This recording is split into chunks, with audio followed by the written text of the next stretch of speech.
तो मैं आ जाएगा।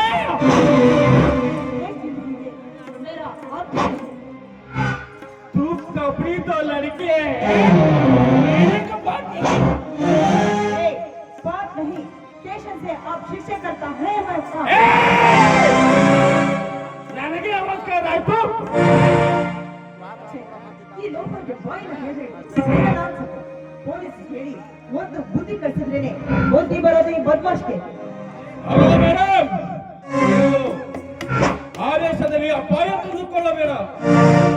ಏನು ನೀನು ಅಂತ ನೀನು ಕನ್ನಡದಲ್ಲಿ ಹಾಗಾದ್ರೆ ನೀನು ಕನ್ನಡ ಮಾತಾಡಲಿಕ್ಕೆ ಬರುತ್ತೆ?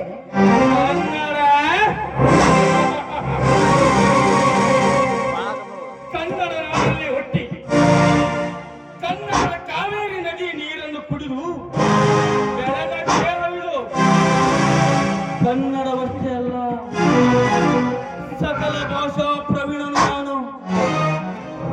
ಅಷ್ಟೇಕೆ ಹುಚ್ಚು ಹೆಚ್ಚಾಗಿ ಹುಚ್ಚು ನಾಯಿಯಂತೆ ಬಗುವ ನಿನ್ನಂತ ಹೆಣ್ಣಿನ ಬಟ್ಟೆಯನ್ನು ಬೆಚ್ಚಿ ಶೀಲ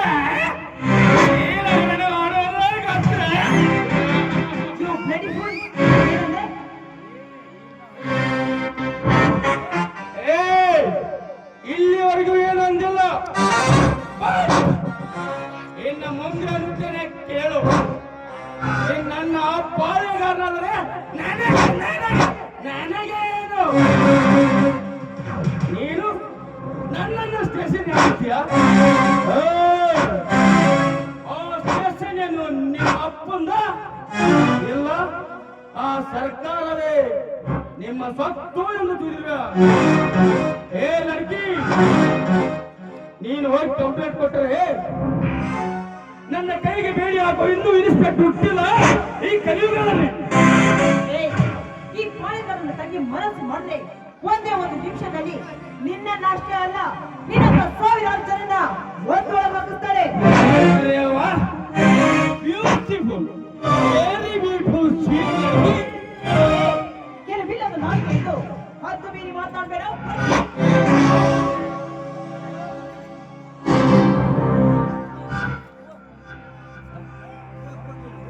हो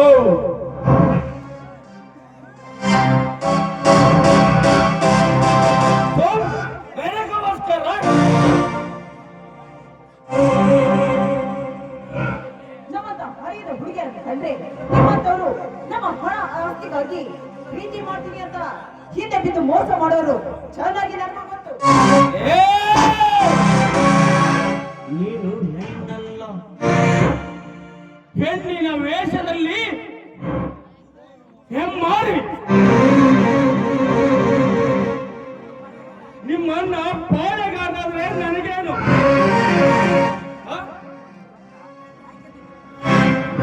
ನೀನು ಒಂದು ಹೆಣ್ಣ, ನಿನ್ನ ಮೈ ಮೇಲಿರೋ ಬಟ್ಟೆಯನ್ನು ಹೀಗೆ ಅರ್ಧಮರ್ಧ ಬಟ್ಟೆಯನ್ನು ಹಾಕಿಕೊಂಡು ತಿರುಗಾಡಿದರೆ ನೀನು ಜೂನಿಯರ್ ಬಾಲಕಿ ಶಿಲಾಬಾಲಿಕೆ ಅಂತ ಬೆತ್ತಲೆಯಾಗಿರುತ್ತೀಯ. ನಿಮ್ಮ ಅಣ್ಣನಿಗೆ ಹೇಳು, ಒಂದು ಒಳ್ಳೆ ಸೀರೆ ಕುಂಸವನ್ನು ಕೊಡಿಸುವ. ಆ ಸೀರೆ ಕುಂಸವನ್ನು ಉಟ್ಟುಕೊಂಡು ಒಂದು ಭಾರತ ನಾರಿಯಾಗಬಹುದು. ಇಲ್ಲದಿದ್ದರೆ ನೀನು ಸ್ಟೇಷನ್ ಹೋಗಿ ಕಂಪ್ಲೇಂಟ್ ಕೊಟ್ಟರೆ ಅವರನ್ನು ಹಿಡಿಯಲು ಬಹಳ ಬಹಳ ಬಹಳ ಕಷ್ಟಪಡುತ್ತಾರೆ. ಬಟ್ ನಾನೇ ಹೋಗಿ ಮೀಟ್ ಆಗುತ್ತೇನೆ.